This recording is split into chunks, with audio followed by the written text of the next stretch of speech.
Hi, welcome to this video. I'll be showing you how to set your workspace to default.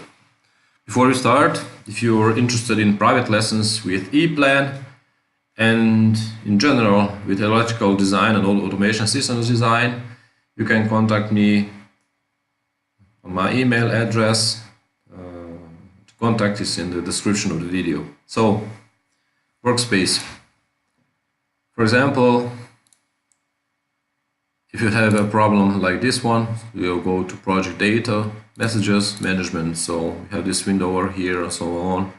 So something like this happens. In that case, you would want to revert to the default appearance. If you don't know how to do that, let me show you. So you go to View, Workspace, Default, click OK. Now you have it once again, everything in order. That's it for this video. Thanks for watching, and I'll be seeing you in my next videos. Bye.